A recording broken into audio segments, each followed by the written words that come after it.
Hello, ہاں جی، خداوند کی سلامتی آپ سب کے ساتھ ہو. میں واٹسن گل.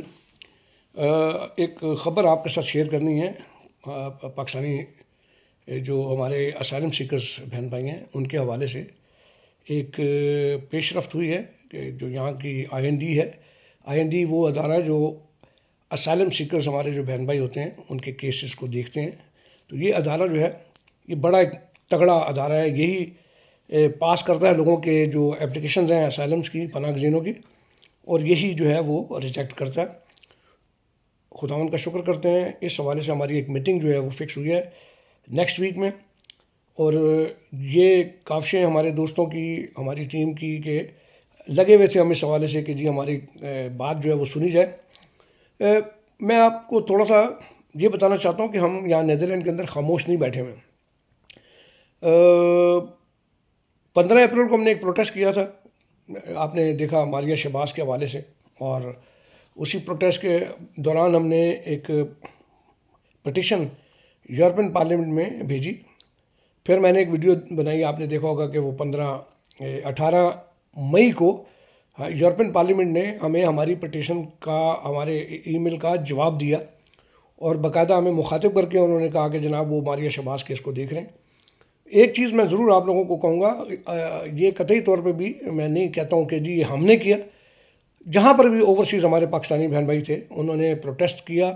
ان میں فرانس کے دوست تھے، انہوں نے پروٹیسٹ کیا، یو کے میں پروٹیسٹ ہوا، دیگر ممالک میں. تو جہاں جہاں بھی سب نے پروٹیسٹ کیا، سب کا اس کامیابی میں حصہ ہے کہ اس وقت یورپین پارلیمنٹ کے اندر پاکستانی مسیحیوں کی آواز گونج رہی ہے.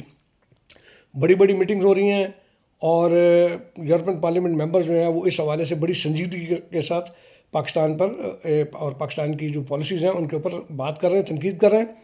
اور جی ایس پی پلس اسٹیٹس بھی ڈسکس ہو رہا ہے. جی ایس پی پلس اسٹیٹس کی تاریخ جو ہے وہ میں آپ لوگوں کو پہلے بتا چکا ہوں کہ اس کی 2014 میں جب اس کا آغاز ہوا تھا تو سب سے پہلے اس اسٹیٹس کے خلاف سے مراد کہ ہم نے یورپین پارلیمنٹ کو یہ باور کرایا تھا کہ آپ اس جی ایس پی پلس اسٹیٹس کو پاکستان میں اقلیتوں کے حقوق کے حوالے سے مشروط کریں اور سخت اس پر سختی کریں. تو اس کا اثر یہ ہوا کہ جب یہ چونکہ 10 سال کا اسٹیٹس تھا، جب یہ 10 سال پورے ہو رہے تھے تو 2024 کو مزید 10 سال ہو سکتے تھے. لیکن ہماری اس دوران میں جو میٹنگز رہیں یورپین پارلیمنٹ میں، یورپین کمیشن میں، مختلف حوالوں سے، تو پھر یورپین کمیشن نے ہمیں بلا کر بتایا کہ جناب یہ جو اگلے 10 سال کے لیے پاکستان کو جی ایس پی پلس اسٹیٹس جو ہے وہ نہیں دے رہے، 4 سال کے لیے. اور پاکستان کو ہم نے یہ کہا ہے کہ جی آپ اس پر مزید کام کریں، انسانی حقوق پر، خصوصاً اقلیتوں کے حقوق کے اوپر. اگر وہ نہیں کریں گے تو ہم اس اسٹیٹس کو روک لیں گے. اب آپ نے دیکھا کہ اس کے بعد پھر ہم نے 1 جولائی کو اسائلم سیکرز ہمارے بہن بھائی ہیں ان کے حوالے سے ایک بڑا کامیاب مظاہرہ کیا.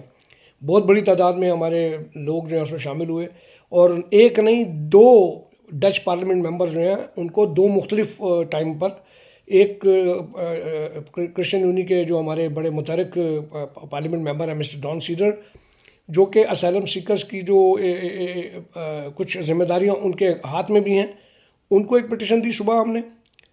اس کے بعد پھر دوسری پٹیشن ہم نے دی 3 بجے. ایس کے پہ ایک تگڑی پارٹی ہے، کرسچن پارٹی ہے، ان کا جو لیڈر ہے کرس اسٹوفر کو ہم نے، اور دونوں نے ہم سے وعدہ کیا تھا. تو بہرحال کوششیں جاری تھیں اور ہم خاموش نہیں بیٹھے تھے. پھر ہم کوشش کر رہے تھے کہ ہماری آئی این ڈی کے ساتھ رابطے رہیں ہوں کسی طریقے سے، اور پھر خدا کا شکر کرتے ہیں کہ انہوں نے ہماری آواز کو سنا. اس کے علاوہ سپٹمبر میں پھر ایک یورپین پارلیمنٹ میں میٹنگ ہے پاکستانی مسیحیوں کے حوالے سے. اور ایک اور اشارہ میں آپ کو دے رہا ہوں کہ اکتوبر میں بھی ایک میٹنگ جو ہے وہ پلان میں ہے. اس کے حوالے سے جو خداوند تعالیٰ کی مرضی ہوگی، میرے یہوہ پاک کی جیسے وہ ہم اس پہ ہم کام کر رہے ہیں. تو یہ ہماری ایکٹیویٹیز ہیں. ہم خاموش نہیں بیٹھے ہیں، اپنے لوگوں کی آواز بن رہے ہیں، اپنے لوگوں کی آواز بلند کر رہے ہیں.